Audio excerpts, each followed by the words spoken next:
ഈ പുഴയുടെ അപ്പുറത്തെ ഭാഗത്ത് കാണുന്ന ഒരു കരഭാഗം ഉണ്ടല്ലോ, അതാണ് തായ്ലൻഡ്. അതിൻ്റെ ഇപ്പുറത്ത് ഞാൻ നിൽക്കുന്നത് ലാവോസ്. അതിൻ്റെ നടുക്ക് ഇതിനെ വേർതിരിക്കുന്ന പുഴയുടെ പേരാണ് മെക്കോൺ റിവർ.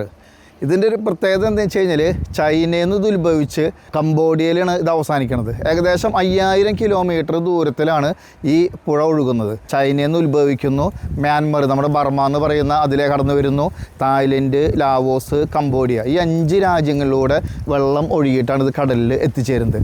ശരിക്കും പറഞ്ഞാൽ ഈ ലാവോസ്, കംബോഡിയ, തായ്ലൻഡ് ഈ രാജ്യങ്ങൾക്ക് ഒരു കാർഷികമായിട്ട് വളരെ കൃഷി സംബന്ധമായിട്ട് ഒരുപാട് കാര്യങ്ങൾ ചെയ്യുന്ന രാജ്യങ്ങളാണ്.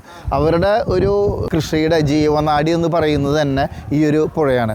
ഈ മെക്കോൺ റിവറിൽ ഒരുപാട് ആക്ടിവിറ്റീസ് നടക്കുന്നുണ്ട്. ടൂറിസം, എല്ലാ രാജ്യങ്ങളും ഇതിനൊരു ടൂറിസത്തിൻ്റെ ഭാഗമായിട്ട് ഉപയോഗിക്കുന്നുണ്ട്. ചില ഏരിയകളിൽ ബോട്ട് റേസ് നടക്കും. കുട്ടനാട്ടിലേക്ക് നടക്കുന്ന നെഹ്റു ട്രോഫി വള്ളം കളിക്കും പോലെ ഇവിടെ ഒരു ബോട്ട് റേസ് നടക്കും. അതൊക്കെ ഭയങ്കര ഫേമസ് ആണ്. ഇപ്പോൾ അതിൻ്റെ റീൽസിലേക്ക് പയ്യൻ ഈ ബോട്ട് റേസ് നടക്കുന്ന സമയത്ത് അതിൻ്റെ ഫ്രണ്ടിൽ നിന്ന് ഒരു ആക്ഷനൊക്കെ കാണിക്കുന്നത് ഭയങ്കര വൈറലായിരുന്നു ഇടക്കാലം വെച്ചിട്ട്.